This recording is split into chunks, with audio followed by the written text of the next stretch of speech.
Good po sa inyo lahat. Amen. Purihin ng Diyos at tayo masigla na tayo. Amen. Ngayon po ay nagpapatuloy po tayo sa ating sa ating series message na alab. Amen. Alam naman natin alab, 'di ba?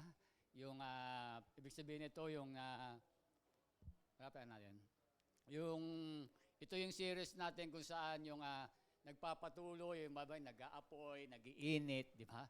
Yun po yung inano natin, pero yung pag-uusapan natin ay tungkol po sa spiritual na alab sa ating Panginoon. Basahin natin yung ating talata. Sabi niyan, ang apoy sa altar, Leviticus 6:12-13, ay dapat manatiling nagniningas. Ito'y dapat gatungan tuwing umaga, ihahanay sa ibabaw ng gatong. Balik mo muna, kuya.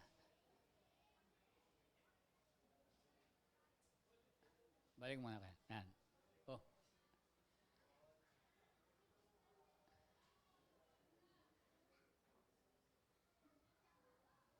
Sige pa, isa pa. Pabalik.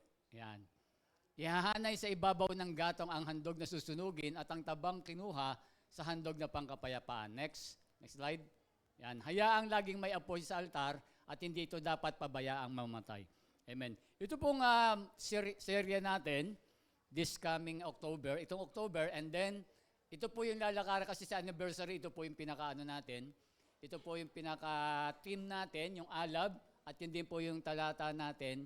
Ito po yung lalakaran natin sa 2024. Meron tayong dalawang salita dyan na bibigyan ng diin o pansin. Yung hinighlight natin kanina, yung panatilihing nagniningas at hindi ito dapat pabayaang mamatay. Amen. Kung inyong mapapansin, yung talatang yun na binanggit natin, na sabi, panatilihing nagniningas, hindi ito dapat pabayaang mamatay, ito po ay pinatutungkol doon sa handog na susunugin. Noong panahon po, nung sa lumang tipan, kapag ang isang tao ay mayroong nagawang kasalanan, ngayon ba pag may nagawa tayong kasalanan, hindi tayo naghahandog. Sa kanila, naghahandog po sila ng iba't ibang klaseng hayop. Amen. Tingnan mo natin, next slide. Yan. Yan po yung tawag natin, handog na susunugin. Tawag po dyan, burnt offering. Ang ibig sabihin po niyan, yung handog na susunugin, nakita nyo yung picture, ganyan-ganyan po yon. Isa itong sakripisyo ng pangkalahatang pagbabayad sala. Isang pagkilala sa kalikasan ng kasalanan at isang kahilingan para sa panibagong kaugnayan sa Diyos. Ibig sabihin, kapag ang isang tao, nung panahon sa lumang tipan nila Moses, kapag nagkasala, halimbawa si Nanay Peli may nagawang kasalanan, halimbawa nangalun niya, halimbawa lang, siyempre, pupunta siya sa pare, magdadala sabihin ng pare, magdala kasi medyo mabigat yun eh, magdadala ka ng toro o baka, ang dadali mo sa kanya. Then yung bakang yon, susunugin po yon. Ang tawag po ron, handog na susunugin o burnt offering. Dahil po yung handog na susunugin na yon, yun po yung pinaka magpapatawad ng kasalanan ni Sister Peli. Ganun po nung araw. Ganun ang nangyayari. Di ba? Ganun ang nangyayari, naghahandog. Pag may nagawa ulit kasalanan, magdadala ulit. Halimbawa, pag mababaw lang yung kasalanan, medyo, halimbawa, may nagnakaw lang, para mababaw yung nagnakaw eh, no? Ba, nagnakaw, di ba, magdadala ng kalapate, o kaya bato-bato, ibon, ganyan din, susunugin din po. Ba? Ang tawag po dyan, burnt offering. Sabi daw po, doon sa mga handog na susunugin, dapat daw, nananatili ang apoy at huwag pababayaang mamatay. Bakit kaya ganon yung sinabi? Bakit kinakailangan yon? Tignan natin, ano ba yung proseso, paano ginagawa itong burnt offering? Sa Levitico 1:9, tignan po natin. Sabi diyan, ngunit dapat muna nilang hugasan ang laman ng loob. Diba? Ito parang minsan nakikita ko to yung ginagawa minsan ng mga kulto. No? Parang minsan mga tribes, ginagaya nila nung araw. Diba? Hugasan ng laman ng loob at ang mga paa bago ilagay sa altar. Pagkatapos ang lahat ng ito'y sama-samang susunugin bilang handog upang ang usok nito'y maging mabangong samyo sa akin. Ganun pala yun. Yung inihahandog natin, halimbawa sa kasalanan, kapag inihandog na yun, nilagay na rin sa lutuan, doon sa burnt, sa offering, sa burnt, yung usok daw po noon, magiging mabangong samyo sa Diyos yun. Di ba may usok po yan eh.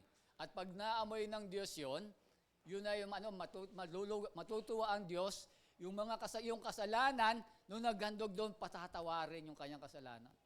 Paulit-ulit, ganun ang ginagawa ng lumang tipan. Diba? Kaya pag nagkasala, wala po silang ginagawang repentance nun o pagsisisi. Amen? Kaya ganun po yung ginagawa. Kaya pala, kinakailangan, yung apoy doon, huwag mamamatay.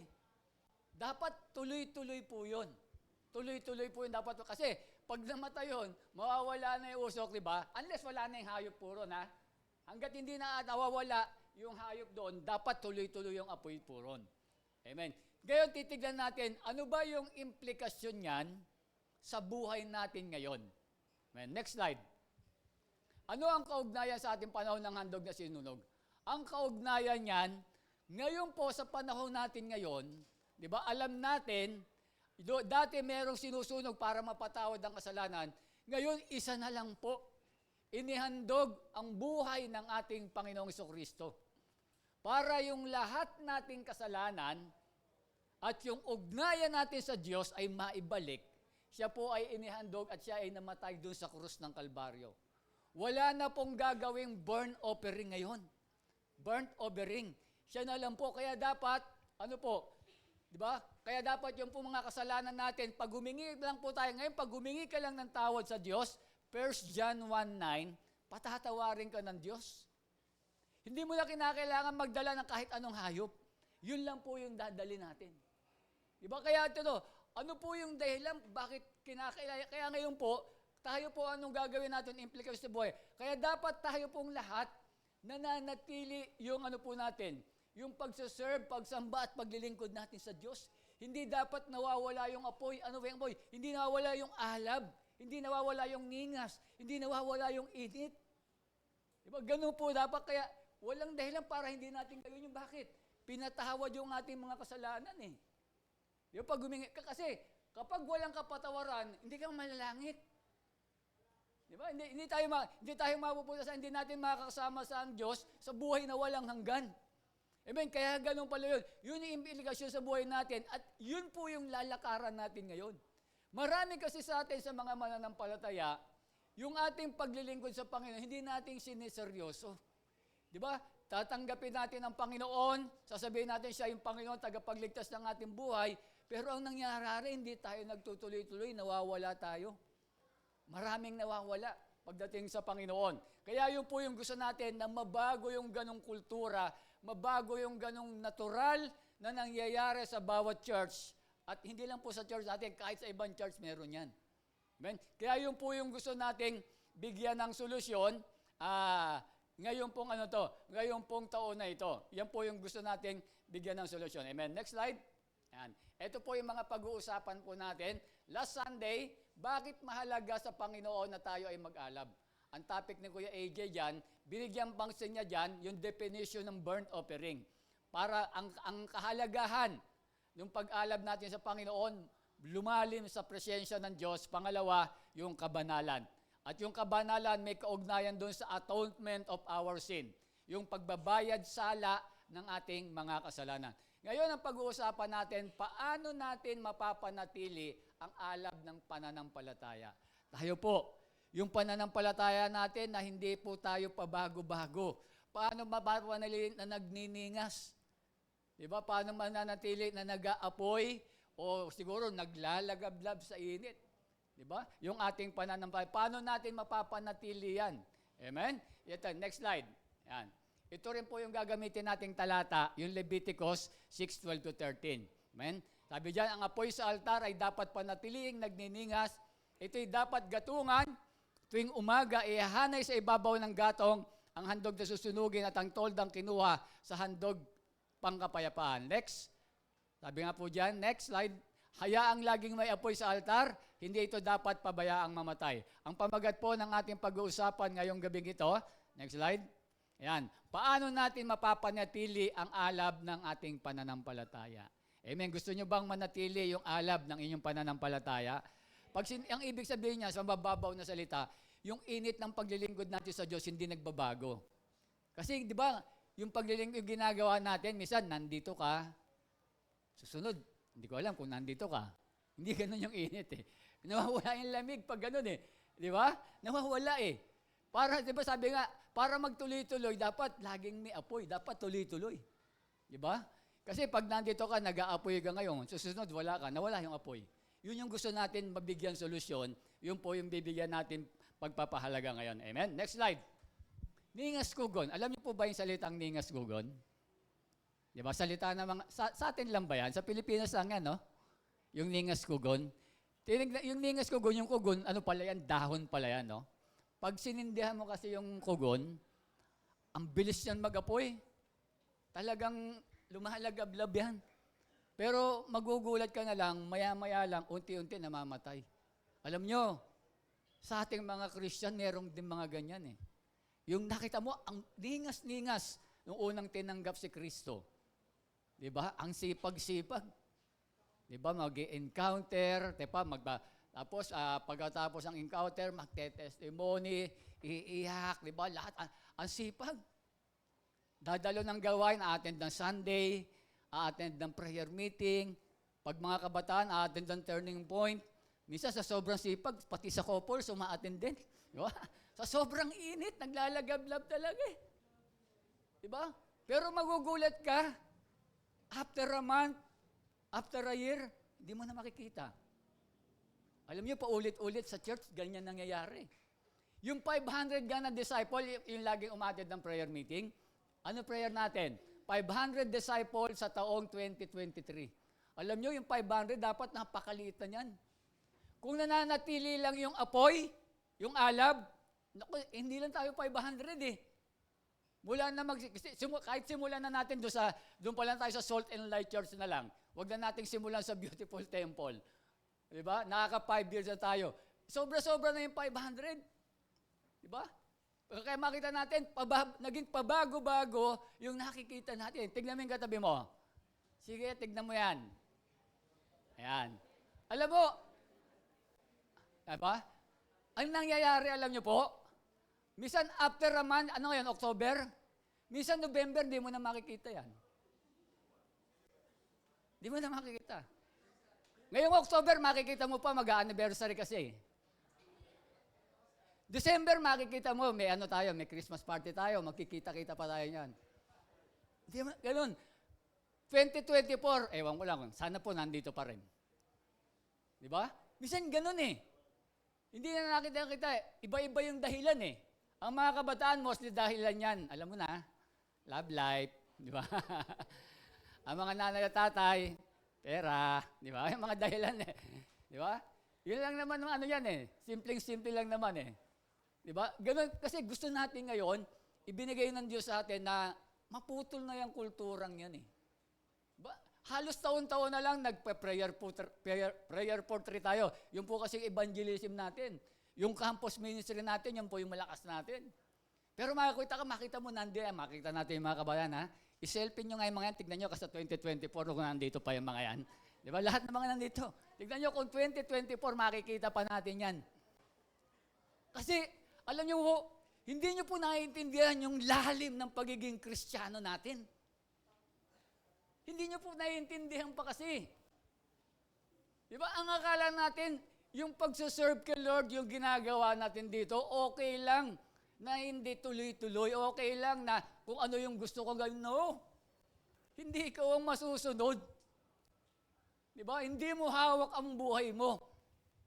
Eh, may ganun eh. Kasi hindi natin, kaya makita nyo, yung buhay natin ng pananampalataya natin mga Kristiyano, di ba? Kaya sa ibang mga tao, sa ibang hindi mga born again, sinasabi, napaka-komplikado nyo, napakarami nyong ginagawa. Hindi naman kailangan yan. Sila hindi nila kailangan dahil hindi nila nababasa yung Biblia eh. Hindi nila nababasa yung salita ng Diyos. Di ba, lagi natin inuulit, ang pagpunta sa langit, ang mapunta sa langit, napakahirap po niyan. Hindi yan ganong kadali. Hindi yan yung simpleng linggo, nandito ka, nagpe-pray ka, tumutulong ka sa mahihirap, nagbibigay ka, langit ka na kagad. Hindi ganon po yun. Hindi ganong kadali po yun. Kapag binasa natin yan, hindi naiintindihan minsan ng tao. Minsan ang pananaw ng tao, basta't mabait, langit kagad. Pero hindi ko sinasabi, pag hindi ka mabait, may impyerno ka. Pero hindi yun yung sinasabi ng Biblia. Hindi lang yun. Amen? Kaya yun po yung gusto natin na putulin dito, yung pagiging ano po natin, yung pagiging ningas kugo natin. Diba? Bilang mga mananampalataya. Kaya nga, yun yung inaal ko natin, lagi ko mula sa simula kanina umaga, sabi ko, tandaan mo lagi yung katabi mo. Tignan mo kung sa 2024 makikita mo pa yan. Sabihin ko na 2020 kasi ngayon, buo number yan di ba? Talagang maaring nandito pa yan di ba? Sabihin mo sa katabi mo, ikaw yata yung sinasabihan ni Pastor. Hindi ka lang madirekta ni Pastor, hindi ka kanya kilala Amen? Sana po, bato-bato sa langit. Kasi, alam niyo po, kaya yung binabanggit ko, kung ikaw, sinasabi mong Kristiyano ko, yun yung pagiging Christian. Tandaan po natin yan. Maging matapatan na po tayo rito, magalit at magalit na po tayo. Diba? Ganun yung lalim ng dapat ng pagiging mananampalataya natin. Diba? Hindi lang yung simpleng nag-church ka, hindi lang ganun kasimple po yan. Amen? Next. Yan. Sabi, ito yung pag-uusapan natin. Ano-ano bang mga hakbangin sa buhay ang ating gagawin upang mapanatili natin ang alab ng ating pananampalataya at di ito mamamatay? Kasi meron pong mga step o mga hakbangin para yung pananampalatayang alab. Di ba? Yung nandito ka ngayong October, November, December 2024, 2025, nandito ka pa rin. Yung mga hakbang na ito pag-uusapan natin, pag sinunod mo lahat ito, sinisiguro ko sa iyo, lagi kitang makikita dito sa church. Sinisiguro ko sa iyo, kapatid. Amen? Sige, next slide. Sabi nga po dyan, sorry. Being on fire, God doesn't come automatically. You have to intentionally work at it. Yung pagiging nag-iinit, nag-aalab ka sa apoy, ng paglilingkod sa Panginoon, hindi yan automatic na dumadating sa tao. Di ba, nang tinanggap mo si Christ, automatic na di ba, naglalagalblab ka. Hindi. Ginagawa po yan. Intentionally. Ikaw mismo yung gagawa ng mga bagay na yan. Amen? Sige po, palakpakan natin ng Diyos. Amen. Meron tayo ritong apat na hakbangin paano natin gagawin na manatili yung apoy ng paglilingkod natin sa Panginoon. Una, pagsuko ng buhay kay Kristo ay ganap. Pag sinabing pagsuko ng buhay kay Kristo ay ganap, nung tinanggap natin si Kristo, sabi ng Romans 10 verse 9, kung ipapahayag ng iyong bibig na si Jesus ay Panginoon at buong puso kang sasampalataya na siya'y muling binuhay ng Diyos, maliligtas ka. Ang pinakapitabi natin, kasi tayo po, alam naman natin yan, mga Christian at mga born again tayo. Bago tayo naging Christian, bago tayo na dumako sa puntong ito, tinanggap muna natin si Kristo. Ang tanong, ang question, buong puso mo ba siyang tinanggap? Pag sinabing buong puso, mamaya tingnan natin, ano ba yung ibig sabihin niyan? O baka mamaya kalahati lang, hindi mo binigay ang lahat para sa Diyos. Kasi ang sabi ng Diyos, buong puso kang sasampalataya. Yung word na buo. Kaya dito yung una, para gusto mong manatili yung alab ng Panginoon, nagtutuloy-tuloy ka sa Diyos, pagsuko ng buhay kay Kristo ganap. Dapat, nung tinanggap mo si Kristo, buong puso. Kasi merong mga tao na natulak lang nakisama lang Sama ko, wala kasing ginagawa sa bahay Uy, lika, inimbitahan ako ron. Sama ka. Sige, sama ako. Di ba? Ganun lang Kaya minsan hindi totoo yung pagtanggap Kasi alam naman natin, para tayo maligtas, kinakailangan meron ka munang meron ka munang acceptance of Christ. Di ba? Meron ka munang acceptance of Christ bago tayo magtuloy-tuloy sa pagliligba. Maliwanag naman para sa kaligtasan natin, tatanggapin mo muna si Kristo. Kasi nakasanayan natin doon sa dati nating pananampalataya, pag pinanganak kang, sabi natin, yung Catholic, automatic, Katoliko na tayo lahat Pero dito hindi. Kinakailangan, mula sa iyong mga labi at mula sa iyong puso, sasatanggapin mo si Kristo bilang Panginoon at tagapagligtas ng iyong buhay. Yun yung karukto niyan doon sa verse 10, 9-10. Kasi, pero gusto ko lang bigyan pansin dito, yung buong puso. Amen. Ngayon, sabi rito, ayan. Next slide. Ayan. Ang sabi nga ng Matthew 6:24, walang aliping makapaglilingkod sa dalawang Panginoon, sapagkat kapopuotan niya ang isa at iibigin ang ikalawa. paglilingkuran ng tapat ang isa at hahamakin ang ikalawa. Hindi ninyo maaaring paglingkuran ng pareho ang Diyos at ang kayamanan. Dito pinakikita rito sa Matthew 6:24 na hindi pwede na dalawa yung pinaglilingkuran natin eh. Kaya nga sabi ni Lord, pag tinanggap mo ko buong puso, dapat ako lang. Pag sinabing ako lang, hindi sinabing, Pastor, ano yon? Sa church na lang ako? Pastor, ano yon? Dito na lang ako mag-serve? Hindi ibig sabihin gano'n yun.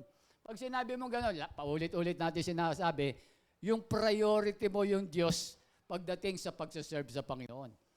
Bago ang trabaho, Diyos muna. Bago ang pamilya, Diyos muna.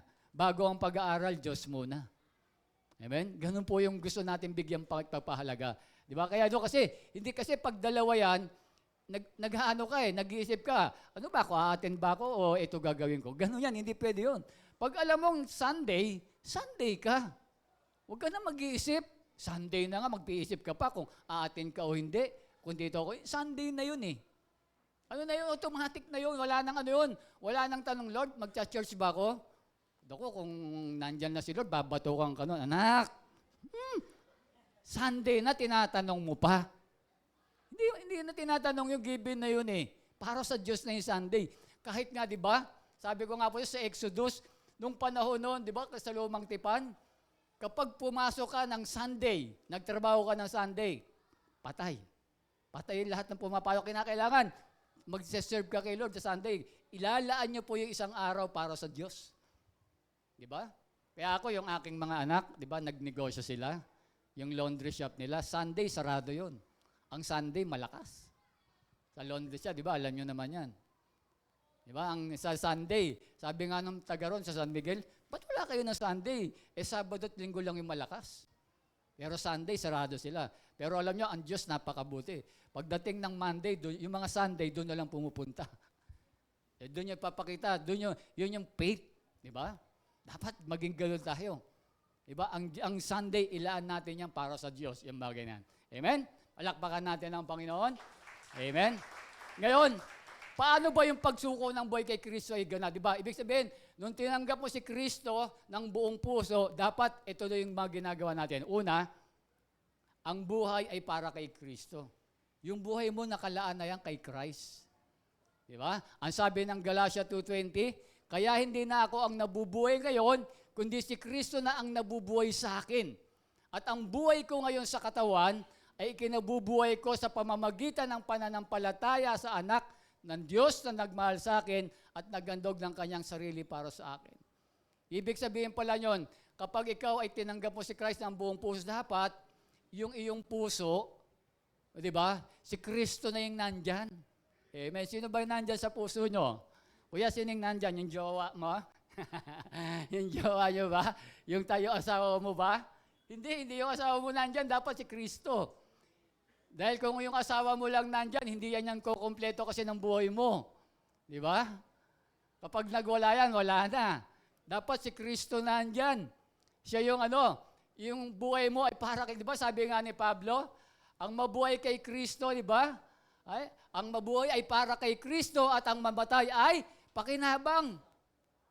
Diba? Kaya makita natin, ang buhay natin, kasi kung talagang buong puso mong tinanggap si Kristo, dapat yung buhay ay para kay Kristo na. Diba? Ang sabi nga ng 1 Corinthians 10:31, sabi diyan, kaya kung kayo kumakain o umiinom o anuman ang ginagawa niyo, gawin niyo sa lahat ay karaharangan ng Diyos. Diba? Kaya makita natin, halimbawa, sa tulad ng mag-asawa, dapat sa pamilya, sa mag-asawa, Christ-centered po tayo. Si Kristo yung ron. Si Kristo yung bida ron, si Kristo yung Christ-centered sa atin. Diba? Ang ganda kahapon, yung pinakinggan nyo, diba, kay Pastor Ed Lapis. Sino yung mga nandito kahapon? Diba? Ang ganda ng napakinggan nyo. Mahusay si Pastor Ed Lapis kahit wala. Diba? Kaya tungkol sa mag-asawa, magaling. Kaya nakita nyo yung mga mag-asawa na si Kristo yung nasa gitna. Kahit nag-aawa yan, kahit araw-araw mag-aawa yan, hindi maghihiwala yan. Bakit? Si Kristo yung nasa gitna eh. Si Kristo yung nag-aayos eh. Yun yung inalaan mo yun, ba? Kapag buong puso mong inialay yung sarili mo sa Diyos, si Kristo na patatakbuhin mo. Sa pamilya, siya yung Christ. Siya yung center. Diba? Ganon yung mangyayari. Ano pa? Diba? Yung mga bukang bibig natin, diba? Siyempre, mga mabubuti lumalabas. Sabi nga to, yung magandang ehemplo tayo doon sa ating mga ginagawa. Diba? Kung saan man tayo nando, sa trabaho, nagninegosyo ka man, nag-aalaga ka ng bata, o ano pa mang ginagawa natin, dapat maging good example tayo. Yung si Kristo yung nakikita sa buhay natin. Amen? Pag nasa labas ba kayo, si Kristo nakikita sa buhay nyo? O kayo? Pag sinabing si Kristo, yung magagandang bagay nakikita sa'yo. Bilang isang estudyante, bilang isang manggagawa, bilang isang community o mamamayan ng Baseco. 'Di ba? Dapat si Kristo yung nakikita sa buhay natin, 'di ba? Sasabihin ng mga kapitbahay natin, napakabuti, napakabait naman ni brother, si kuya ganyan, 'di ba? Napakabait si Kuya Francis, 'di ba? Nakikita yung hindi ka troublemaker, 'di ba? Peacemaker ka. 'Di ba? Ganun yung makita natin. Yung mga bagay na kapag sinuko mo kasi yung buhay mo kay Kristo, ganun yung mangyayari. Humble ka. Amen? Yun yung makikita natin. Yung una natin, makita natin ang buhay para kay Kristo. Pangalawa, next slide. Kapag tayo po ay nagsuko ng buhay kay Kristo na ganap, masigasig nating isinasagawa yung basic Christian life. Sa mga bago na nandito, pag sinabing basic Christian life, sige, sino nakakala nyo? Yung mga matagal na rito. Di ba? Pag sinabing basic Christian life, yung Sunday lagi umattend, Sunday service, cell group, yung devotion. Pag devotion, kasama yung prayer, tsaka reading the Bible at yung training. Basic yung apat na yon. Dapat laging ginagawa. Nakita nyo yung, ano ba ibig sabihin ng basic? Simple, madali. Pero sa atin, di ba, simple ba yon? Sa atin, nahihirapan tayo ron. Pero ibig sabihin yan yung basic na laging ginagawa natin. Di ba? Pag yan lagi yan masigasig mong ginagawa yan, alam nyo kapatid, naku, ewan ko lang, kung hindi mawawala yung init mo sa paglilingkod sa Panginoon. Ang problema, doon pa lang sa pag-attend, sabit ka na kagad eh. Di ba? Prayer. Di ba? Kaya makikita nyo, di ba? Ba't ganyan sa board na yun? Daming ginagawa, no? Nagpe-pray pa, nagbabasa pa ng Bible. Kailangan ba yan? Basahin mo yung Bible, siya na lang ang sasagot. Kung kailangan natin yung mga bagay na yan. Kasi ganun nga tayo lalalim eh. Di ba? Kaya nga sabi ng Galatians 6:9, kaya huwag tayong mapagod sa paggawa ng mabuti. Mabuti ba yung basic Christian life? Mabuti yan. Di ba? Sapagkat pagdating ang tagdang panahon, tayo ay ani kung hindi tayo susuko. Di ba? Nakita natin, ganun yung ating buhay. Na minsan nakakalimutan natin na tayo ay kinakailangan maging masigasig sa paglilingkod sa Panginoon. Dapat yung paglilingkod natin dapat tuloy-tuloy. Sabihin mo sa katabi mo, tuloy-tuloy. Uy, yung katabi mo, tuloy-tuloy ha. Tuloy-tuloy ang paglilingkod sa Panginoon, hindi putol-putol. Tuloy-tuloy, kaya nakita nyo, nawawala yung apoy eh. Para bang nando, di ba, ando ka sa bagahan. Andyan ka ngayon. Tapos sa susunod, wala ka. Wala ka ron, nawawala yung apoy. Kaya nakita mo, marami kang namimiss sa buhay. Marami kang namimiss na mensahe mula sa Diyos. Kasi nga hindi ka tuloy-tuloy eh. Hindi nananatili yung apoy eh. Diba kaya yun yung gusto natin, kaya nga diba yung binasa natin kanina, diba si Christ inihandog yung kanyang buhay. Siya na lang dapat yung tayo yung nandoon eh. Magsasaper, diba tayo mga naghahandog para sa kasal. Pero siya na nga lang eh.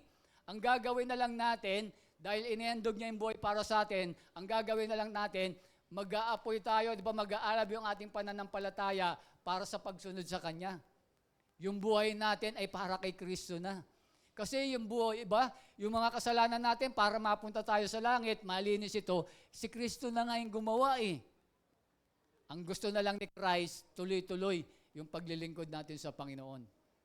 Amen? Tuloy-tuloy. Yun po yung dapat maging word natin. Diba? Yun yung dapat na magiging gawin natin kapag sinuko natin ang buhay natin para sa Panginoon. Amen? Sana po, kaya nga gusto ko, nakikita ka lagi dito. Lagi kita tayo lagi rito. Ibig sabihin yung tuloy-tuloy na paglilingkod natin sa Panginoon. Amen? Yan po yung una. Pangalawa, sige, skip mo na yan. Pangalawa, pag-alabin ang kaloob na ibinigay ng Diyos. Amen. Naniniwala ba kayo na ikaw ay merong talent? Amen. Sino walang talent dito? Hindi ka tao. Lahat tayo merong talento, tandaan nyo ha. Lahat tayo merong talento. Kahit nga yung mga autistic, ang gagaling eh. Di ba yung mga may sakit na autism? Ba nakikita nyo, ang gagaling minsan mag-drawing, minsan ang galing mag sa music. Di ba? Meron kanya. Ang sabi ng Panginoon, para daw pala mag-alab yung ating yung ating pananampalataya sa Diyos, yung mga kaloob na ibinigay sa atin ng Diyos, pag-alabin daw natin. Di ba? Pag-initin natin, pag-apuyin natin, pagningasin natin. Sabi rito, dahil 2 Timothy 1:6, dahil dito ipinaalala ko sa inyo na pag-alabid mong muli ang kaloob na ibinigay sa iyo ng Diyos nang ipatong ko sa iyo ang aking kamay.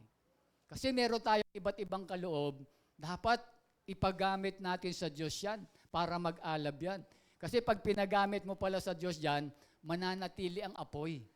Amen. Ang sabi po ng Korinto, next slide, 1 Corinthians 12:11, ngunit isang espiritu lamang ang gumagawa ng lahat ng ito at namamahagi ng iba't ibang kaloob sa bawat isa ayon sa kanyang pasya.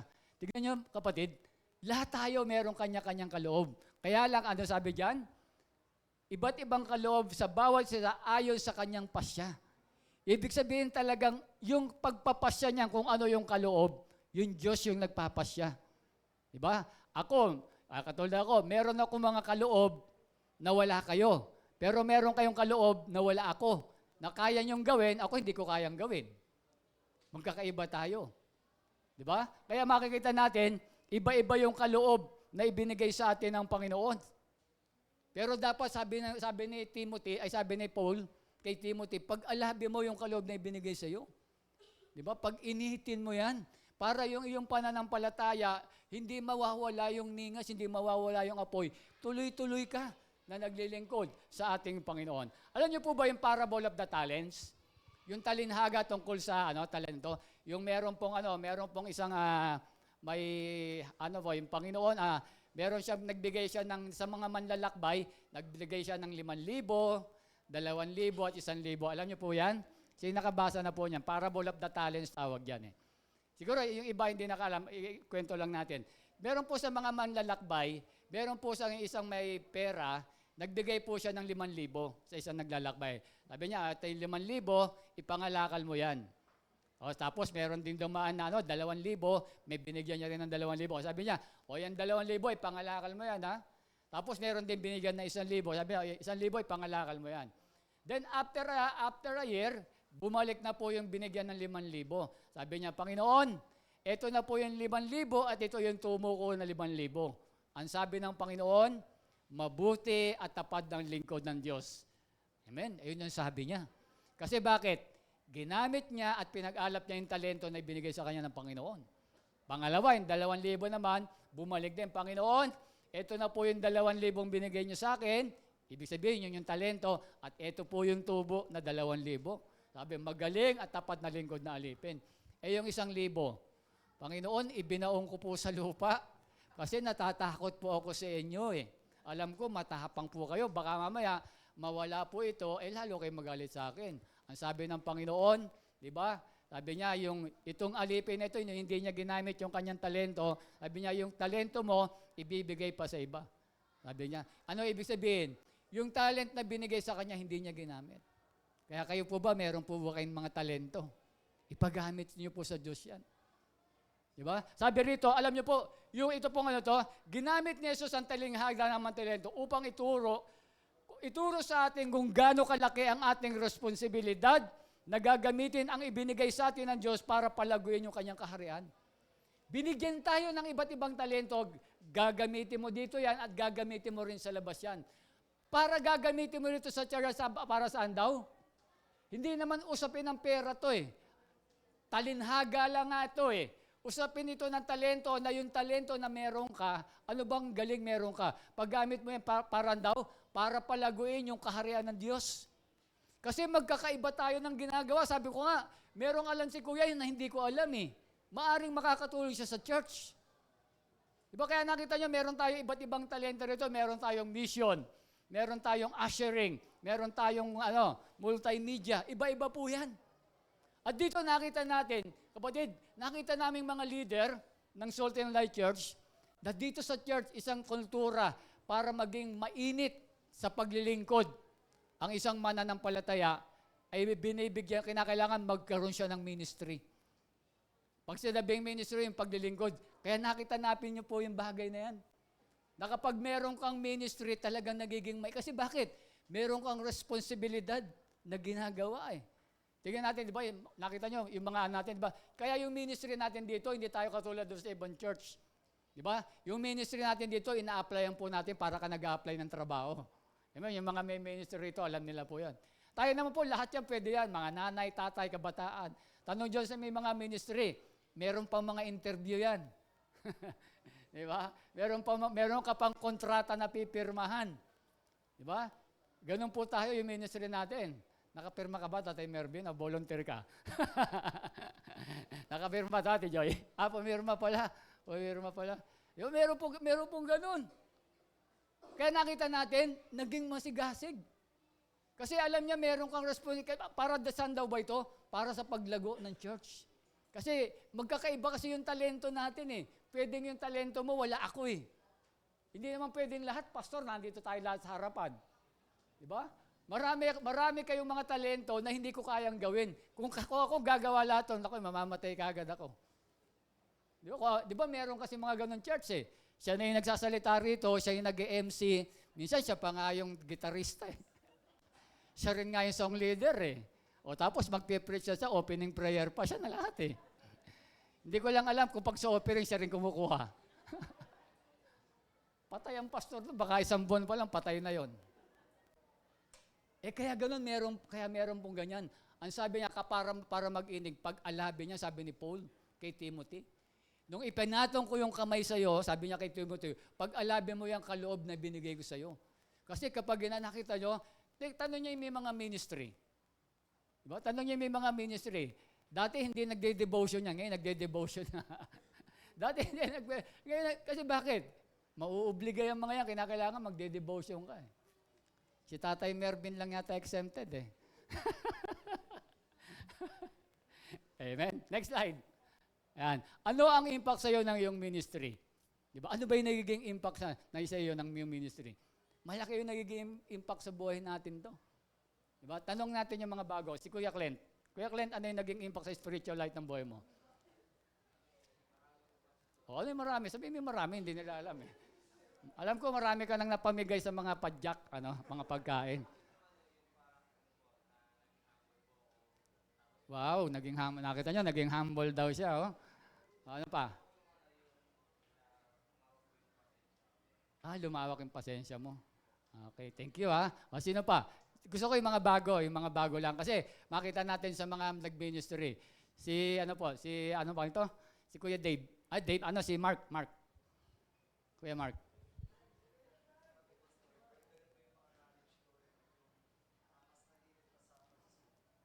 Okay. Si Garin, meron ka na ba? Sige, ito, yung bata.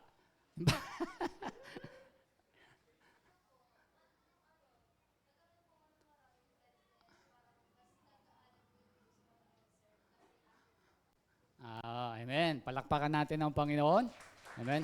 Alam nyo kasi, kapag tandaan nyo yung ministry natin, kahit na di ba? Katulad kayo, sa mga nanay, nagsasa warrior, ministry nyo yan pag pupunta kayo dyan Bagamat wala, ang warrior kasi, hindi na natin inobliga na ang tawag ito? Diba, hindi na kasama warrior, di ba, Ate Josel? Hindi na sila kawabas at pumunta lang basta, pero ministry nyo po yan. Bakit? Nananalangin kayo para sa aming lahat. Di ba? Kayo yung ginagawa nyo, araw-araw nandito kayo. Nagpe-pray po kayo, mas mahirap pa nga yung ginagawa nyo. Araw-araw na nandito kayo Di ba? Kaya nakita nyo, merong nananalangin lagi sa atin. Meron lagi na para maingatan tayo. Sila po yung mga warrior natin. Di ba? Sila yung mga warriors of God. Amen. Amen. Palakpakan natin ang Panginoon. Amen. Sige. Kasi ang problema po kasi sa iba, di ba? Ang nangyayari sa iba, kaya hindi nag-iinit, di ba? Yung iba, hindi nakapokus sa ministry. Sabi nga rin nakita ko sa Facebook, di ba? Nakapokus sa ka-ministry, kaya hindi lumalago. Amen, di ba? Meron bang mga ganon sa mga di ba? Dapat focus po tayo sa ministry natin, di ba? Yung iba, sa ka-ministry lang yata kaya hindi nag-iinit. Nag-aalab yung pag-ibig doon sa ka-ministry, hindi yung pananampalataya. Amen? Palakpakan natin ang Diyos. Amen. Yun po yung pangalawa. Pangatlo, tandaan niyo yung mga sinabi ko yan ang gagawin niyo para 2024, 2025, 2026, makikita pa kita rito. Amen. Diba? Kaya meron naman tayo mga picture eh. Diba? Titignan ko kung makikita pa rin natin yung mga mukha nyo po rito. Pagtuklas ng iyong layunin sa buhay. Amen. Alam mo ba yung purpose ng Diyos sa'yo? Alam mo ba kung bakit ka narito sa mundo? Basahin natin yung sabi ng Efeso 2:10, sapagkat yan, okay na kuya. Sapagkat tayo'y nilalang ng Diyos, nilikha sa pamamagitan ni Kristo upang iukol natin ang ating buhay sa paggawa ng mabuti. Iyan ang layuning pinili ng Diyos para sa atin noong una pa man. Amen. Kaya alam nyo po, kapag ang isang tao nabubuhay sa mundong ito, hindi mo alam yung iyong purpose. Una, namumuhay ka sa kasalanan. Pangalawa, walang direksyon ng buhay mo. Pangatlo, wala kang kagalakan. Diba? Kasi dapat alam mo yung purpose ng buhay mo sa mundo. Alam mo ba, minsan ang tao kasi ang alam niya, ang purpose ng buhay niya sa mundo, magtrabaho, mag-aral, magpakayama, magkaroon. Part ng buhay yun. Pero hindi yun yung pinakalayunin ng Diyos. Kasi yung lahat ng sinasabi mo, hanggang dito lang sa lupa yun eh. Tignan niyo po yung example natin sa Bible para maliwanagan niyo ha. Di ba alam niyo po yung isang mayamang hangal tawag rito eh. Sabi niya, lahat ba, mayaman na ako, marami na akong pera, wala na akong paglalagyan. Sabi, magpapagawa pa ako ng mga kamali, gagawin ko, magpapahinga na lang ako, kakain, matutulog. Ganun na lang agad, magpapakasaya. Ano ang sabi ng Diyos sa kanya? Ano sabi? Hangal. Ibig sabihin, hindi yun ang layunin ng Diyos sa buhay ng tao, magpakayaman, magpakalahat, gawin ng bagay, makamit yung lahat ng bagay. Yun kailangan ng tao, pero hindi yun ang layunin ng Diyos. Hindi yun ang layunin. Lahat, kailangan ng tao yung mga binanggit, pero hindi niya alam, kasi ang sabi niya lang, magpapahinga na lang daw siya eh. Hindi niya gagawin yung layunin ng Diyos eh. Sabi nga po rito, di ba? Ito yung talatang ito, pinapakita po dyan. God created you on a purpose for a purpose. Kaya dapat alam mo at alam natin lahat. Hindi ka nilikha rito para sa kawalan lang. Ba't nilikha ka rito? Ano? Wala. Ba't ka narito sa mundo? Hindi mo rin alam. Alam ko, nilikha ako ng nanay at tatay ko. Hindi ko, mamaya pag-uwi, tatanong ko sa mother ko, bakit ako Hindi rin alam ng mother mo yun. Dahil tatarin din ng mother mo, tatanong ko sa lola mo, ha? Pag nandun pa yung lola mo, tatanong niya sa lola ng lola niya, kaso mga patay na. Babalik yun, sa Diyos magtatanong yun. Di ba? Kaya dapat alam natin yun. Kasi, pag hindi mo alam yung purpose ng buhay mo, ganun lang yung mangyayari sa buhay. Di ba? Hindi, kaya sabi natin, dapat tuklasin mo yun para mag-iinit at mag-aalab ang iyong pananampala. Kasi, pag alam mo yan, pag ewan ko lang, pag hindi nag-alab yung paglilingkod natin, yung pananampalataya natin sa ating Panginoon. Amen. Alam nyo, isa sa makapagbibigay ng magandang example o ng patunay kung ano yung layunin natin sa buhay ay walang iba kasi Haring Solomon. Basahin po natin. Ang sabi po ng Mangangaral 12:13, sa kabila ng lahat ng ito, isa lamang ang aking masasabi, matakot ka sa Diyos at sundin mo ang kanyang mga utos sapagkat ito ang buong katungkulan ng tao. Alam niyo ba mga kapatid, sino na nakabasa nito? Pag binasa mo yung aklat ng mga ngaral, ang sumulat po nito, kilala niyo po si Haring Solomon? Kilala niyo po. Kasi kaya yun yung kainaman, kaya ba tayo nagbabasa ng Bible? Para alam natin yung mga Bible character, yung mga lingkod ng Diyos. Si Haring Solomon, anak ni Haring David. Kinwento ni Haring Solomon sa aklat ng mga ngaral, mula doon sa 1 hanggang 12, yung buhay niya rito sa mundo. Kinwento niya dyan. Sabi niya, ang buhay sa mundo, alam niyo, paikot-ikot lang eh. Di ba? Paikot-ikot lang. Sabi niya, walang saysay. Vanish. Yung term na ginamit niya. Pinakita niya rin, dapat, di ba? Pag binasa mo nga yan, parang sa simula, matitisid ka kay Haring Solomon eh. Sabi niya, yung lahat ng pinaghirapan mo, i-enjoy mo yan. Di ba? Sabi niya dyan, i-enjoy. Kasi bakit? Si Haring Solomon, isa sa pinakamayamang hari. Isa sa pinakamatalinong hari. Alam nyo, lahat ng mga Lahat ng mga kapaligid niyang hari, pag narinig, gustong-gustong marinig siyang magsalita. Pag nagtanong sa kanya, parang itanong mo kay Sayoriano, Biblia ang sasagot. Sasagutin niya. Napakaraming kahawikaan ang alam niya. Napakarami niya. Isa rin siya sa pinakamaraming asawa. Biro mo naka-1,000, di ba? Kaya ba yon? 1,000? 600 na legal at 400 na hindi legal. Di ba? Sa sobrang talino, wala siyang nakaaway sa panahon niya. Sa mga paligid niya. Bakit? Yung mga anak ng hari, inasawa niya. Naging asawa niya po. Di ba? Pero mali yung ginawa niya ngayon, ha? Di ba? Kaya dito makikita natin, pero tignan nyo, nakamit niya na yung lahat. Doon sa bahay nila, sa mansyon niya, puro mga ginto. Yung pinggan, kutsara, hindi ko alam kung nasa na ngayon yun. Asa na kaya ngayon yun? Di ba yung mga upuan, talaga mga gamit, puro ginto. Pero kung titignan mo, di ba, pastor, parang nasa kanya ng lahat. Parang wala ka nang hahanapin. Di ba? Pero bakit sinabi niya to? Sabi niya, sa kabila ng lahat ng ito, ibig sabihin, sa kabila ng lahat na meron ako ng lahat ng yan, sabi niya, isa lamang ang aking masasabi. Matakot ka sa Diyos at sundin mo ang kanyang mga utos sapagkat ito ang buong katungkulan ng tao. Tao ka ba? Tao ba tayo? Pag tao tayo, ito yung katungkulan natin, ito yung purpose natin. Matakot tayo sa Diyos at sabi, sumunod tayo sa kanyang utos. Yun yung layunin natin. Diba? Yung ginagawa natin dito para sa sarili lang natin buhay yung kailangan natin yun. Pero ito yung pinakakailangan natin sa buhay. At kapag ewan ko lang, kapag hindi nag-init ang iyong pananampalataya, maglalagablab yan at talagang hindi mawawala yung apoy ng ating pananampalataya. At tuloy-tuloy talagang magse-serve at sasamba ka sa ating Panginoon. Amen? Kaya yun, makita natin yung isang magandang patunay na dapat alam natin kung ano yung purpose natin, bakit nandito ka sa mundo. Ang hirap, nandito ka sa mundo, hindi mo alam kung paano ka gagalaw. Paano mo tatapusin yung buhay mo.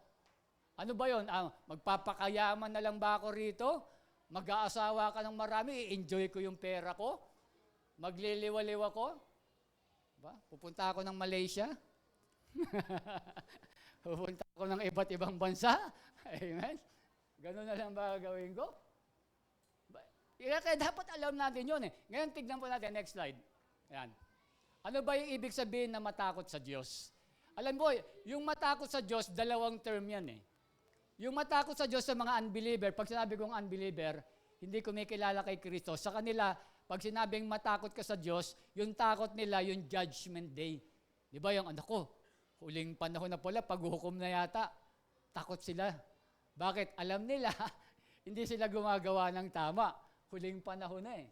Pero tayo, yung takot sa Diyos, ito yung sa atin. Babasahin ko. Kaya yamang tinanggap natin ang isang kahariang hindi mayayanig, magkaroon tayo ng biyaya na sa pamamagitan nito ay makapaghandog tayo sa Diyos ng, ito yung takot sa Diyos, kalugod-lugod na paglilingkod na may paggalang at takot sapagkat ang Diyos natin ay apoy na tumutupok. Ibig sabihin, yung matakot ka pala sa Diyos, ano po? Magbigay ka ng pagsamba na kalugod-lugod at paglilingkod na kalugod-lugod sa Diyos. At ano pa? Yung paggalang sa Diyos. Yung takot natin, hindi yung, ay, nakakatakot ang Diyos. Hindi yung ganun. Ibig sabihin, yung takot natin, ibig sabihin pala ito, yung ano to eh, sa English, yung reverence, kapitapitagan, paggalang, yung ano sabi, kalugod-lugod na pagsamba o paglilingkod sa Diyos. Amen? Yun po yung ibig sabihin nun eh. Kaya dito makikita natin, una, sabi nga natin, di ba, yung kalugod-lugod na pagsamba sa Diyos o yung paglilingkod, natandaan nyo yung topic natin sa bondservant. Yung unang series natin doon, ang pamagat po noon, serving is one of our life's purpose. Ang paglilingkod ay isa sa mga layunin ng buhay natin dito sa mundong ito. Pag sinabi ko, babalikan ko ulit, pero dapat hindi ko nabalikan kasi kung nandito tayo noong September, yun yung tinapik natin, yung bondservant. Yung serving others, yung paglilingkod sa Diyos. Nandito ka, you are serving God. Ibig sabihin, meron kang takot sa Diyos. Amen. May takot po ba kayo sa Diyos? O yun, kaya ka nandito dahil meron kang takot sa Diyos. Bakit? Iniisip mo, baka disiplinahin o parusahan ako ng Diyos. Takot yun. Di ba? Paglilingkod sa Diyos yun. Kaya makita natin, sabi diyan, di ba? Diyos na kalugod-lugod na paglilingkod. Di ba? Yung tumutulong ka sa mahihirap. Tumutulong ka sa ibang tao. Yung ginagawa mong ministry dito. Yung pagbibigay mo ng offering sa Panginoon. Yung ginagawa mo, lahat ng ginagawa mo sa Diyos, lahat ng ginagawa ng mga mabubuting iba kahit sa ibang tao, yun po tinatawag natin na paglilingkod natin. Yun po yung mga tinapik natin last September. Yung pagiging bond servant natin. Yung pong daw ginagawa natin yun, ibig sabihin, merong tayong takot sa Diyos. Ibig sabihin, nagagawa natin yung sinabi ni Haring Solomon. Na yun yung layunin natin, yung isa sa purpose natin na magkaroon tayo ng takot sa Diyos. Amen? Kaya yun yung makikita natin, yun yung ibig sabihin nun, yung takot natin sa Diyos, yung ano nga po natin, yung pagbibigay natin, ng pag-serve natin sa kaya natin, yung ginagawa natin dito. Sabi ko nga, paglilingkod mo sa Diyos yan. Ano mang bagay na ginagawa yung ministry natin, paglilingkod na. Ibig sabihin, meron kang takot sa Diyos. Amen? Yun yung pagbibigay natin ng kalugod-lugod na paglilingkod. Pangalawa, hindi lang kalugod-lugod na paggalang. Amen. Paano ba natin ginagalang ang isang tao? Doon muna tayo sa tao. Di ba? Halimbawa, ba't tinatawag natin sila doon sa ano nila eh? Di ba? Yung ating kagalang-galang na congressman. Di ba? Ganon eh. Yung ating mayor, ang ating mabuting mayor. Di ba? Binabanggit natin yung magagandang adjective, di ba? Ang napakasipag nating chairman. Sino ba chairman natin? Kunyari, hindi ko kilala. Baka mapolitika tayo. Ay, ako binanggit ni nanay, oh. Hindi ako taga-Baseco, ha? Di ba? Ganun, di ba? Binabanggit natin yung mabubuti. Pag binabanggit natin yun, di ba? Ibig sabihin nun, paggalang mo yun. Ibinibigay mo sa Kanya yun. Kaya sa Diyos, paano natin gagalangin naman ng Diyos? Doon sa Our Father, sino po nakakalam ng panalangin na Our Father, di ba? Ang nagtanong ang mga alagad ni Kristo, sabi niya, Panginoon, Rabay. Tawag nila kay Kristo, Rabay, guro eh. Turuan mo nga po kaming manalangin. Tinuruan sila ni Kristo. Ano ang unang binanggit ni Kristo? Ama naming nasa langit, sambahin nawa ang pangalan mo. Ibig sabihin, yung pagsamba natin sa Diyos, di ba? Yung pagsabing pagsamba, paggalang natin sa Diyos. Kaya nakita nyo, kapag nagpe-pray tayo, di ba? Una natin binabanggit, sinasamba muna natin ng Diyos. Di ba? Di ba? Diyos Ama sa langit na may likha ng lupa, Diyos na makatarungan, Diyos na napakabuti, Diyos, di ba? Lahat Diyos na mga Diyos, paggalang mo yun eh. Di ba? Paggalang natin yun, kaya nakita, kanina tinataas natin yung kamay natin, nung tumaawit tayo, paggalang mo yun. Yung pagsamba na ginagawa mo. Yung pupunta ka sa church, amen? Di ba? Kayo ba, pag pupunta kayo, inimbitahan kayo ng ating Pangulong Marcos sa Malacanang, ano po ba ang isusuot nyo? Nakatsinelas lang ba kayo? Nakasando? Nakapambahay? Hindi, di ba? Dapat maayos. Bakit? Dito sa church, dapat pag pupunta ka rito, isuot mo na yung pinaka-the best mong damit. Di ba? Parang magpa-passion show ka, papakita. Bakit? Haharap ka sa tunay na Diyos. Kung yung ang haharap ka sa ating Pangulo, nag-aayos ka eh. Pangulo lang ng bansa yun. Pero yung haharap ka pa sa Diyos, kaya lang, depende yun talaga sa iyong pananampalataya eh.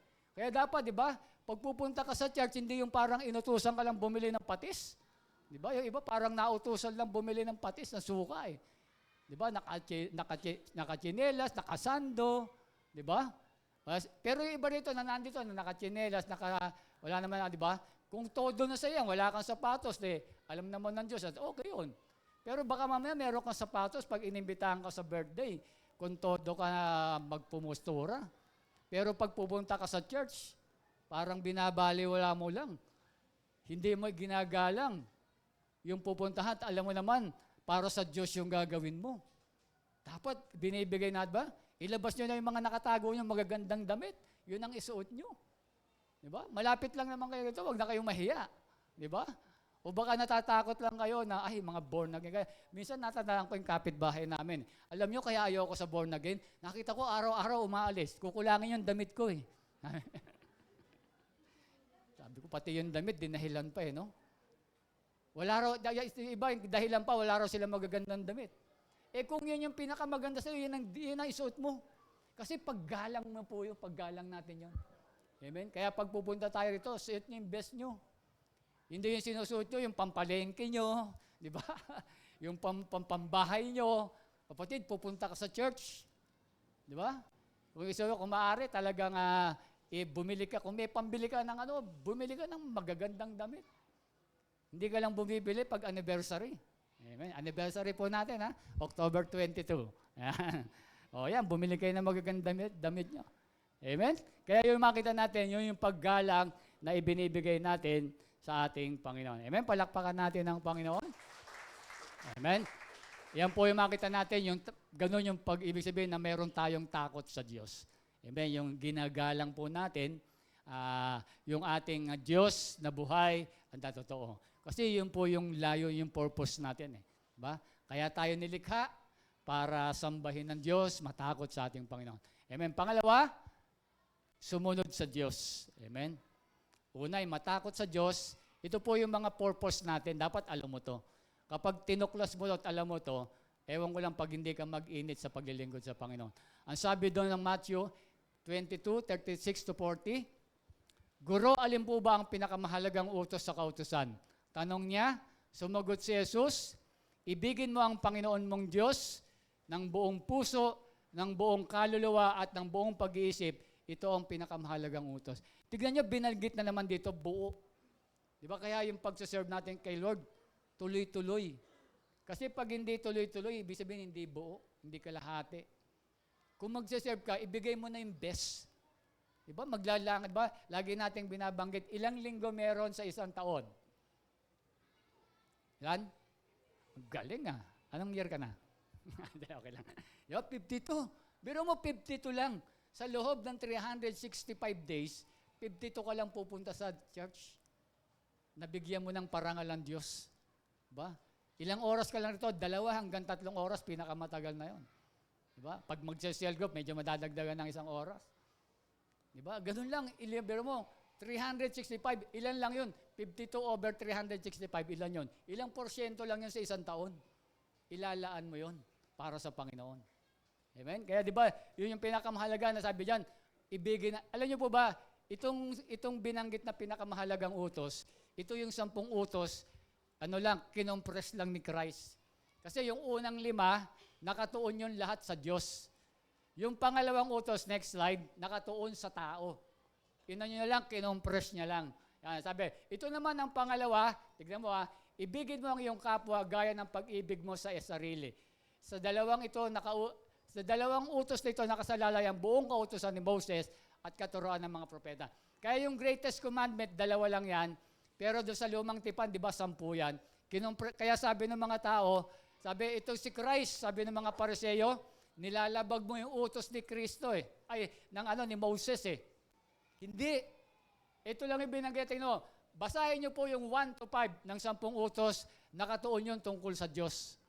At yung 6 to 10, di ba, huwag kang magnanakaw, huwag kang mangangalunya.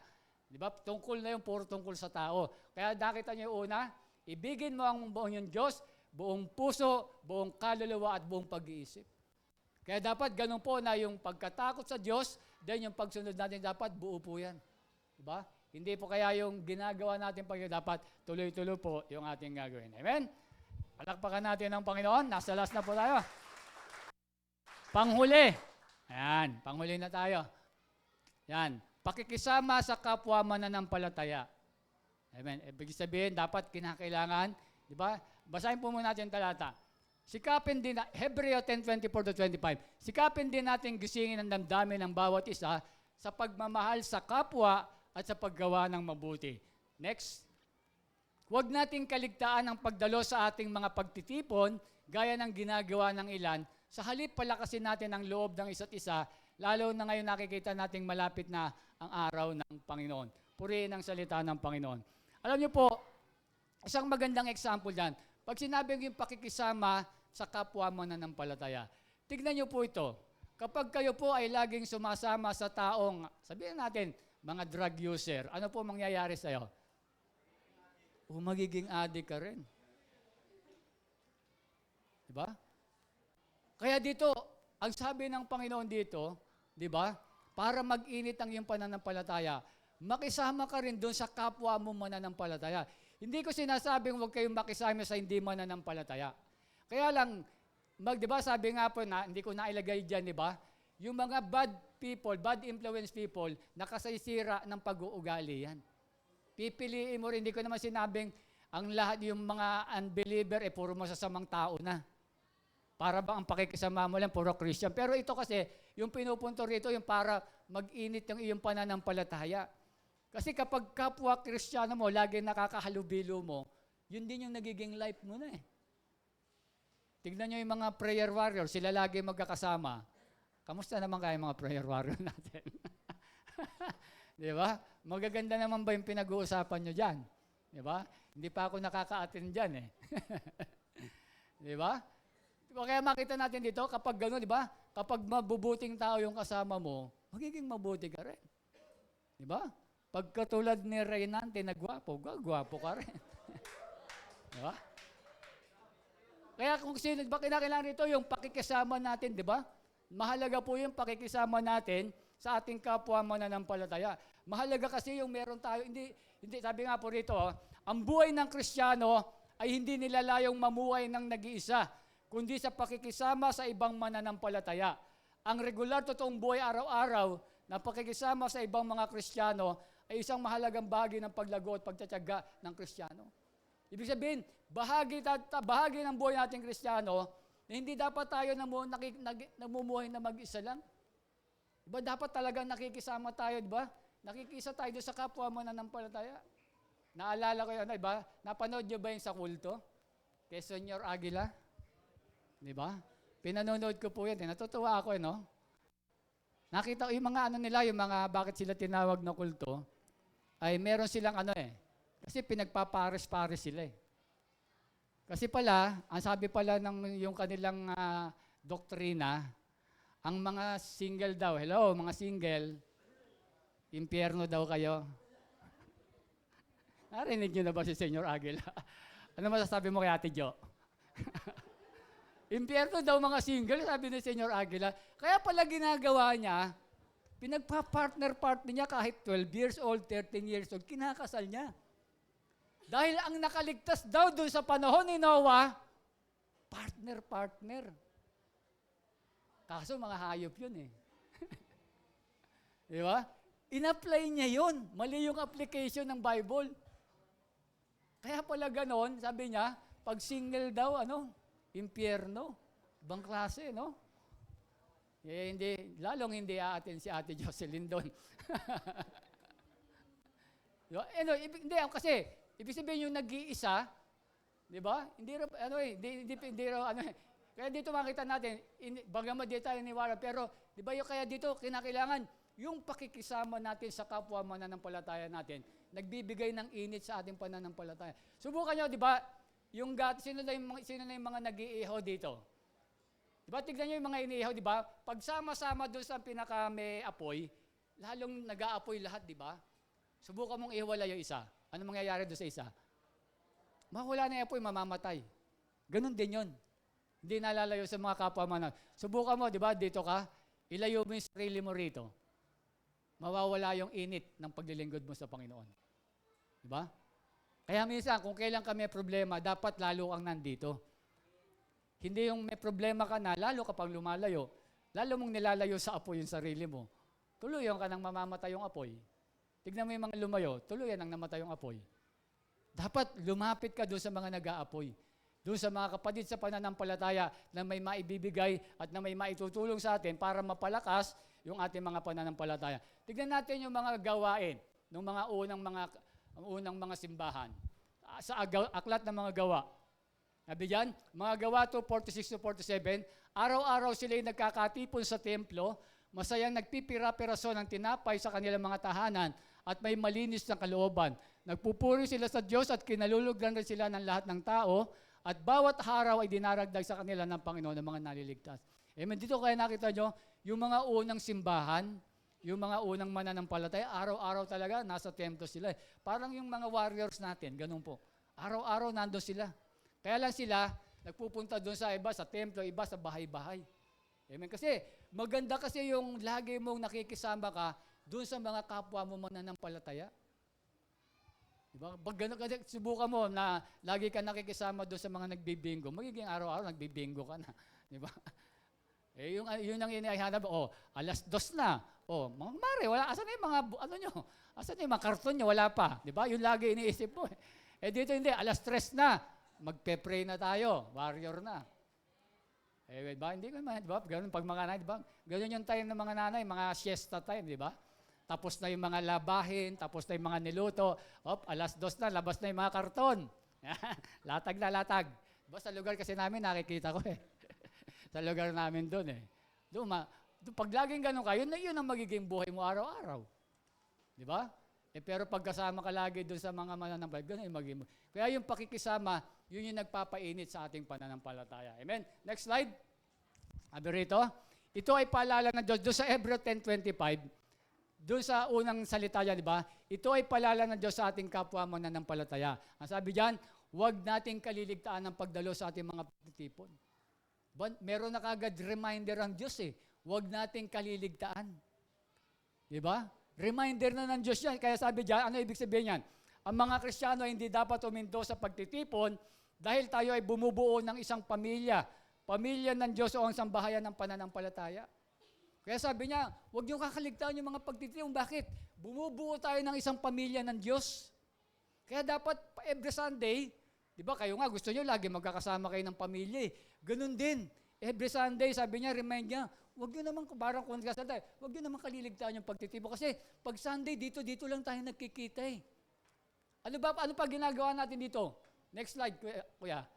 Next slide. Yung naka-highlight na lang. Nagpapalakasan tayo rito Di ba, pag nandito tayo, nagpapalakasan tayo sa isa't isa.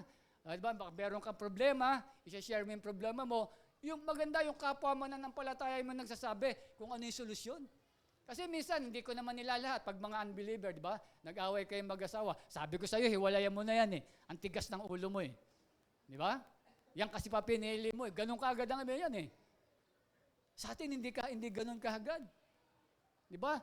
Yung biblical na ano ang iano natin. Pag nandito ka, sis, ganito gawin mo. Di ba? Hindi kaagad yung hiwalay kaagad Paulit-ulit ka nang binubugbog yan. Di ba? Yan kasi pinili mo Artista kasi pinili mo, ayan, magaling pala sa suntukan niya. Binubugbog ka lagi. May pagka-Fernando po pala yan. Di ba? Ayan, ikaw ngayon yung ano niya.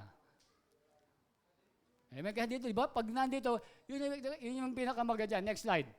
Ang sabi diyan, ito, sabi, 1 Thessalonians 5:12-13, mga kapatid, ipinakiusap namin na igalang ninyo ang mga nagpapakahirap sa pamamahala at pagtuturo sa inyo, alang-alang sa Panginoon. Pag-uulan nyo sila ng lubos na paggalang at pag-ibig dahil sa kanilang gawain. Makitungo kayo sa isa't isa ng may kapayapaan. Ito po yung paano natin magpapalakas, yung binabanggit kong talata. Una po rito, yung paggalang sa mga leader. Alam nyo, kapag kami, di ba sabi diyan, mga kapatid, ipinag-usap namin, igaling niyo mga nagpapakahirap at nagpapamahala sa inyo. Kapag kami mga ginagalang nyo, kami po yung pastor nyo, yung mga cell leader natin, syempre napapalakas nyo kami. Nakita namin, yung respeto, yung submission, di ba? Napapalakas nyo kasi, alam nga naman kaya, hindi kami, syempre kami rin po nanghihina rin. Di ba? Tao rin po kami, tandaan nyo. Tao rin po kami na nanghihina rin. Kaya, yung paggalang nyo sa amin, nagpapalakas sa amin yan Yung pagrespeto nyo sa amin, nagpapalakas din po sa amin yan. Ngayon doon panahon nyo, na alam nyo, meron kami mga problema, tapos pinapakita nyo, ginagalaw nyo kami, nire-respeto, lumalakas kami. Amen? Kaya, di mo, ang laking bagay yung nandito ka. Ikaw yung nakapagpalakas kay pastor o doon sa cell leader mo. Malay mo yung cell leader mo, magpapakamatay na yan. Huwag naman. O kaya, aalis na yan, di ba? Magre-resign na, susuko na. Akalain mo, ikaw pa nagpalakas. Di ba? Kaya ngayon, pag nandito ka, di ba, dahil umatin ka, na ba, tayo yung nagpapalakas din. Next slide. Ang sabi pa dyan, sa verse 4, sa 14, 1 Thessalonians 5. Kasi doon sa 1 1 Thessalonians 5:11, yung nakalagay doon sa taas noon, nakalagay raw kung paano magpapalakasan. Hindi ko na inilagay. Ito yung mga binanggit ni Paul sa Thessalonians. Sa verse 14, mga kapatid, ipinakiusap din namin sa inyong pagsabihan niyo mga tamad. Sabi yan, pasiglahin ang mahihinang loob at kalingain ang mga mahihina. Maging matyaga kayo sa kanilang lahat.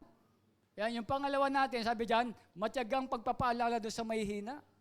Di ba kapag nandito tayo, sabi niya, maging matyaga tayo sa kanila. Di ba yung mga kaibigan natin dito sa church, yung mga casual group natin, nakikita mo, tamad mag-aral. Balita ko, hindi ka ron na pumapasok ka. Share mo. Alam mo, kailangan natin mag-aral, di ba? Ganyan. Yung magpapalakas sa'yo. Pag sa labas yan, sabihin yan, saan ka ba napupunta? Sasama naman ako. Di ba? Ganun na sasabihin. Pero sa church, hindi. Sabihin yan, dapat merong nangangarap ka sa buhay. Dapat mag-aral ka. Sayang, pinag-aaral ka ng nanay mo. Sayang, nagpapakahirap yung magulang mo. Dapat mag-aral tayo. Di ba ganun? Sana ganun yung naririnig, nagpapalakasan tayo.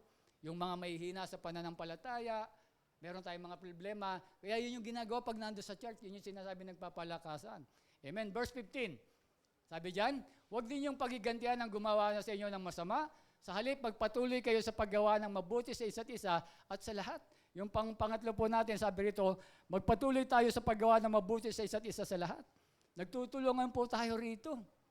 Kaya nga body of Christ tayo eh. Kaya nakita nyo pag meron, halimbawa, merong mga business, nagtutulungan tayo. Yung JNL, huwag niyo pong kakalimutan yun. Di ba? O yung gusto magpa-laundry kay sa aking anak. Di ba? Kahit malayo kayo, libre pick up. Di ba? Yung may mga business kayo, nagtutulungan tayo rito. Di ba? Yung bahay nyo, kung gusto nyo, palagyan nyo, puro pinto. Di pagawa kayo kay Tatay Mervin. Puro di ba yung pinto nyo? Walang bintana, puro pinto. Di ba? Nagtutulungan, di ba? Nakita nyo pag, di ba, pag merong yung mga kasama sa chat group, kaya maki-join kayo doon sa chat group. Merong minsan mga trabaho, pinopost natin doon. Nagtutulungan kasi tayo rito. Pag merong mga scholarship, di ba, nagpo-post tayo ron, nagtutulungan tayo rito. Yun yung kagandahan po ng nakikisama tayo sa kapwa natin mananampalataya. Amen? Palakpakan natin ang Panginoon. Amen? Amen. Last, 1 Thessalonians 5:25, mga kapatid, ipanalangin din nyo kami. Yung panguli natin, nagpapalangin tayo sa isa't isa. Tignan nyo po yung chat group ng SLC Warrior. Diba? Yung karamihan, marami ron. Tignan nyo, pag merong may sakit, pwede po ba pakipanalangin yung mother ko? Pwede po ba yung tatay ko dinala sa ospital? O ganito, kailangan namin ng pray? Diba? Tignan nyo po yung chat group ng Warrior natin. Nagpapanalangin tayo. Di mo sa mo, diba? Sa mo makakuha, diba? Doon lang sa mga kapatid natin sa pananampalataya. Kapag gano'n, nakita nyo, nagiging mainit tayo, hindi tayo nawawala yung apoy. Amen? Kaya po yun yung kainaman na dapat nakikisama tayo sa kapwa mananampalataya. Yun yung mga nagiging bunga. Amen? Kaya alam nyo po, yung apat na yan, kapag ginawa nyo po yan, kaya makikita ko pa kayo rito hanggang 2024, hanggang matagal pa na makikita ko kayo. Amen? Kasi yun po yung magpapainit ng ating pananampalataya. Tandaan nyo po natin mga kapatid, itong mensahe natin ngayon kapatid, mga kapatid sa pananampalataya at sa mga church, sa mga bahay. Ito po yung sabi ko nga, nabanggit ko na kanina, yung lalim ng ating pagiging Kristiyano. Diba? Yung isipin mo, yung pagiging born again mo, yan yun. Diba? Hindi yan yung simpleng buhay lang. Kasi itong ginagawa mo ngayon, hindi lang pandito sa lupa yan eh. Pangwalang hanggan yung ginagawa mo rito eh. Kaya isipin mo na lang, hindi siya ganun kadali. Kaya seryosohin mo dahil yung nagbinabahagi mo rito, kasama mo rito yung Diyos eh. Ano mong bagay na sinasalag mo, kinokontra mo rito, kinokontra mo na yung mga gusto ng ating Panginoon. Kaya nakita natin, di ba, yung ating pananampalataya, hindi ka na hindi tayo nagtutuloy-tuloy. Sa atin, parang nababaliwala natin. Hindi ganun yung buhay ng Kristiyano. Hindi yung ganun yung buhay natin bilang born again. Isipin natin yung mga bagay na yan. Yung konti, meron tayong mga sakripisyo, pero hindi naman tayo lagi puro suffering eh. Diba? Minsan, hindi nyo lang nakikita yung kabutihan ng Diyos sa buhay nyo eh. Dahil sa iniisip nyo lagi problema, hindi nyo alam, ang Diyos mabuti sa atin. Romans 8:28, di ba? Sa lahat ng bagay, di ba? Ang gusto ng Diyos para sa ating ikabubuti. Di ba? Merong nangyayaring masama, akala natin masama na eh. May nangyari, pero hindi mo alam, para sa ikabubuti mo yun. Hindi lang puro doon yung mga mabubuting nangyayari sa buhay natin, doon mo lang sinasabi na mabuti ang Diyos. Sa Romans 8:28, sinasabi niya ran, kahit doon sa mga bagay na hindi magaganda nangyayari sa ating buhay, alam kasi ng Diyos kung ano yung mabuti sa atin. Kaya nga, ganun po yun ang Panginoon. Hindi natin nakikita yung mga ganung bagay sa buhay natin. Kaya minsan, yung paglilingkod natin, yung pagiging Kristiyano natin, hindi siya ganun lumalalim. Hindi siya ganun nanatili. Amen? Kaya nga dito, kailangan po yung tuloy-tuloy natin. Lagi kong sineshare sa inyo, mula nung ako yung na-born again, 1989. Ewan ko, buhay, sino pa yung buhay na nun? Nandito. 1989, tinanggap ko ang ating Panginoon. Hanggang ngayon, tuloy-tuloy akong dumadalo ng gawain. Hindi lang talaga ako talagang pag hindi ko na talaga kaya, hindi na ako makatatayo. Pero yung masakit lang ulo mo, masakit lang ipin, masakit yung katawan dahil naglaba ka. Ayan, sino yung naglalaba pag linggo? Di ba? Ayan, masakit lang katawan mo. Sabi mo, hindi mo nakahatid. Ay naku, hindi ano kay Lord yun eh. Di ba? Hindi ano kay Lord yun. Pwede ka nang hindi magsimba pag napakalakas ng lindol, nabiyak na yung lupa dyan sa daan, sa Baseco. Ayan, kahit di ka na mag-charge. Pero hanggat buo pa yung lupa dyan, di ba? Kahit may baha dyan, simba pa rin. Di ba? Katwira natin, pastor, baha doon sa lugar namin. O bakit? Baha ba yan? Habang buhay ba yung bahang yan? Di ba? Wala ka bang bota? Hindi ka ba pwedeng magtsinelas? Wala ka bang pahayong? Wala kang magkakatwira kasi pag ayaw mo. Pero pag alam mo yung buhay mo bilang isang mananampalataya, gagawin mo po yung mga bagay na. Amen? Yung last verse natin, Levitico 6:12, ang apoy sa ibabaw, ito po yung talata natin kanina. Tignan niyo po ito mabuti. Ang apoy sa ibabaw ng dambana ay pananatilihing nagdiningas doon at hindi ito papatayin. Ito yung burnt offering. Huwag daw papatayin. Sino po yung gagawa nun? Sabi ito, ang pare ang magsusunog ng kahoy sa ibabaw niyon tuwing umaga. At aayusin niya sa ibabaw niyon ang handog na kanyang susunugin at kanyang susunugin ito kasama ang tabatandog na pangkapayapaan. Ibig sabihin, yung burnt offering pala, para mapanatili yung apoy, yung pare, siya yung naglalagay ng mga gatong para magtuloy-tuloy yun. Sa panahon natin, kami pong mga cell leader at ang inyong pastor, yung tumatayong pare. Kami yung nagsasabi, kami yung gumagawa ng parang. Ngayon, nagbigay tayo ng mensahe para manatili yung apoy. Ang problema, wala ka rito. Nagsasalita minsan tayo rito, wala kayo rito. Paano mananatili ang apoy? Di ba? Hindi mananatili. Kami yun po yung task na binigay ng Diyos sa amin. Sabi diyan, di ba? Ang pare ang magsusunog ng kahoy sa ibabaw tuwing umaga. Aayusin iyon sa ibabaw na handog na kanyang susunugin. At kanyang susunugin ito kasama ng taba na mahandog na pangkapayapaan. Doon sa verse 13, di ba sinabi, dapat hindi mamamatay ang apoy. Ang gagawa nun yung pare. Diba? Kaya kami bilang mga cell leader nyo, yung mga cell leader natin, kami po yung pastor, ito po yung ginagawa namin sa inyo. Para manatili yung apoy, nagbibigay tayo ng mensahe, dumalo lang po kayo, at pangalawa, makinig kayo, at ang panghuli, dapat ipamuhay nyo po. Napakinggan nyo nga, paglabas nyo rito, hindi nyo rin gagawin, wala ring saysay. Ang pinakamahalaga ron sa tatlo, yung ipapamuhay nyo po natin, yung bawat napapakinggan natin. Amen? Sige po, tayong lahat ay tumayo. Hallelujah. Yes, so glory. Sana po mayroon po tayong natutunan. At yan po yung ano natin, no? Gusto natin na tayo'y yung ating pagiging mananampalataya ng Panginoon ay manatiling nag-aalab. Amen? At tuloy-tuloy. Diba? Hanggat buhay po, huwag kayong susuko. Hanggat may buhay, magsuserve tayo sa Panginoon. Walang makapaghiwalay sa atin sa pag-ibig ng Diyos. Diba? Ang sabi ng Romans, I think, 8:33, karoktong yun ng mga 28, 33, 31, 32. Diba? Kapighatian, kamatayan, diba?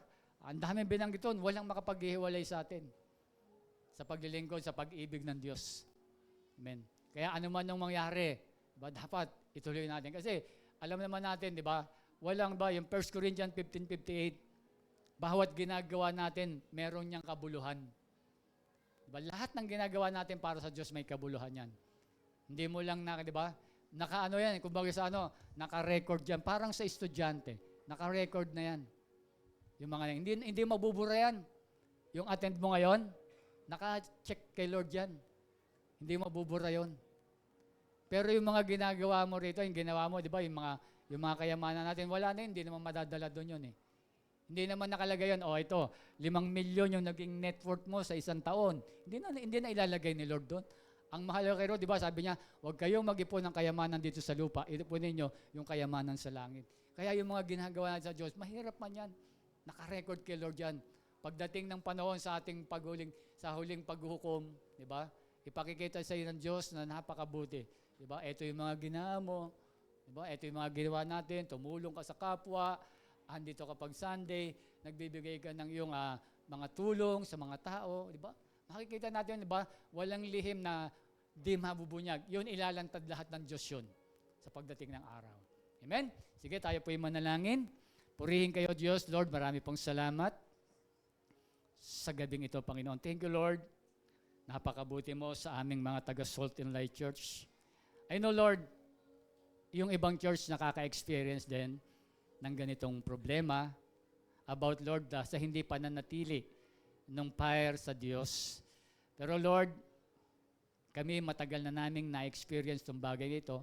Ngayon, itinuro mo sa amin, binigyan mo kami ng talata sa aklat ng mga Levitiko kung paanong mananatili yung apoy ng paglilingkod namin sa inyo. Tulungan mo, Lord, yung bawat anak mo na narito, kung paano nila gagawin yung 4 na binigay mo po sa amin, O Diyos.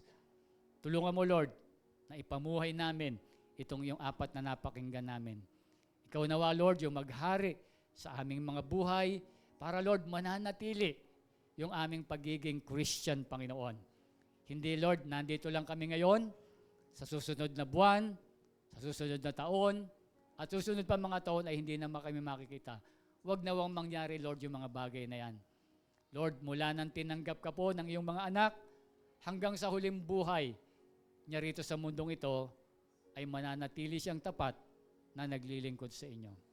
Holy Father, bago po kami lumabas ng panambahang ito, kasama, Lord, ng mga nanunood sa kanilang mga tahanan, muli kaming humihiling ng basbas mula sa iyong mga trono, O Diyos, na ang iyong pag-ibig naway patuloy mong maibuhos sa aming lahat. Pakaingatan mo kami, yung aming mga sources of income ay patuloy niyong mapatatag, yung hanap buhay, yung mga negosyo, yung pag-aaral ng mga estudyante, Panginoon. Tulungan mo, Lord, na i-bless mo yung kanilang pag-aaral, maging maganda yung kanilang mga grado, makatapos sila, Lord, ng kanilang mga pag-aaral.